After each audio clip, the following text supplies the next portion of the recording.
अस्सलाम वालेकुम everyone, welcome to pharma health zone. आज जो टॉपिक ऑफ डिस्कशन है वो हमारा होगा कि how to calculate the dose.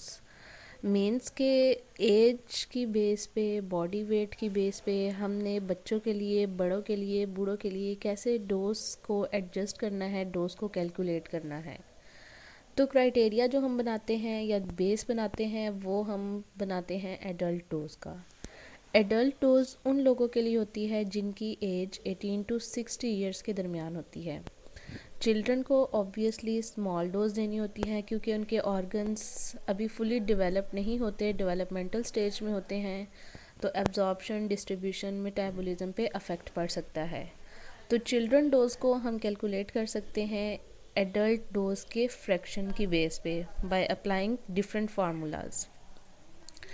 इस स्लाइड में, इस टॉपिक में बेसिकली हम डिफरेंट फार्मूलाज़ के बारे में बात करेंगे कि कौन कौन से फार्मूलाज़ हैं जो कि एक फार्मासिस्ट यूज़ करता है, स्पेशली पेडियाट्रिक डोज को कैलकुलेट करने के लिए, बच्चों की डोज को कैलकुलेट करने के लिए।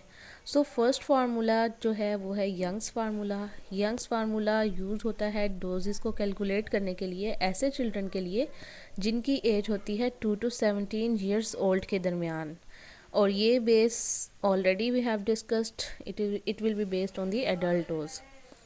तो ये जो फार्मूला है ये हम अप्लाई करते हैं ऐसे बच्चों के लिए जो 2 से 17 साल के दरमियान है, या more specifically for the children of 1 year to 12 years of age. तो इसका फार्मूला है एज बच्चों की in years multiplied by adult dose divided by age in years plus 12।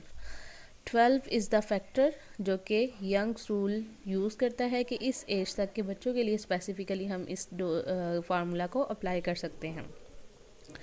Late suppose हम इसको कैलकुलेट करने के लिए ले लेते हैं एज 10 ईयर्स का एज का बच्चा है हमारे पास, और एडल्ट डोज जो है वो हमने ली है जी 500 mg। इन वैल्यूज़ को पुट करेंगे 10 ईयर्स मल्टीप्लाइड बाय 500 mg जो कि एडल्ट डोज है, डिवाइडेड बाय एज प्लस 12 जो कि फैक्टर है यंग्स रूल का। ये इसको सॉल्व करने के बाद आंसर आ जाता है 227.27 mg। इसका क्या मतलब है कि वही adult dose, same condition, same recommendations में हमने एडल्ट को दी, लेकिन अगर बच्चों में हमने सेम डोज रिकमेंड करनी है सेम इंडिकेशन के लिए, तो उस डोज की ऑलमोस्ट 50% डोज जो है वो दी जा रही है। मतलब बड़ों में जो है 500 mg है, बच्चों में वो आ गई 227.27 mg। Second formula to be use is the Fried's formula. Fried's formula calculate करने के लिए, डोजेस को कैलकुलेट करने के लिए यूज़ होता है स्पेशली फॉर इन्फेंट्स, मतलब बर्थ से लेके 1 ईयर ओल्ड तक के चिल्ड्रंस के लिए। इसका फार्मूला ये भी एडल्ट डोज पे ही बेस करती है, age of child in months divided by 150 multiplied by adult dose. Let suppose हम जो एग्जांपल ले रहे हैं वो है जी 9 मंथ्स बेबी की। 9 months divided by 150 multiplied bye 500, इसको सॉल्व करें तो डोज आ जाती है 30 mg। मीन्स वही डोज उन सेम कंडीशन में हम एडल्ट को अगर रिकमेंड कर रहे हैं same medicine, that will be the 500 mg। लेकिन अगर 1 साल से छोटे बच्चे के लिए हमने रिकमेंड करनी है सेम इंडिकेशन के लिए, सेम डिजीज़ के लिए, तो वो डोज बहुत ज़्यादा रिड्यूस हो जाती है and that will be the 30 mg। Next formula is the Clark's formula.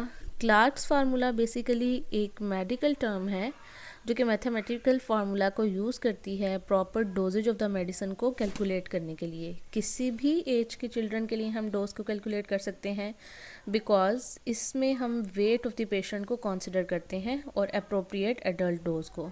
तो हम जिस भी एज के बच्चे का वेट लिखेंगे उसकी डोज को प्रॉपर हम कैलकुलेट कर सकते हैं। So formula is weight of the child in pounds divided by 150 multiplied by the adult dose.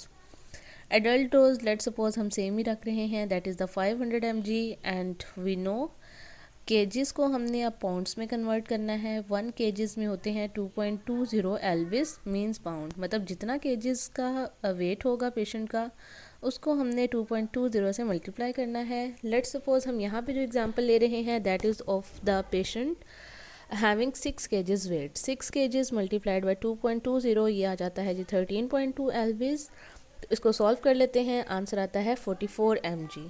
Means वही एडल्ट डोज जो कि सेम कंडीशन, सेम डिजीज़ के लिए हम एडल्ट में 500 mg रिकमेंड कर रहे हैं, चाइल्ड के लिए हम ये रिकमेंड करेंगे 44 mg। So these were the important formulas through which we can calculate the dose and adjust the dose accordingly for the children.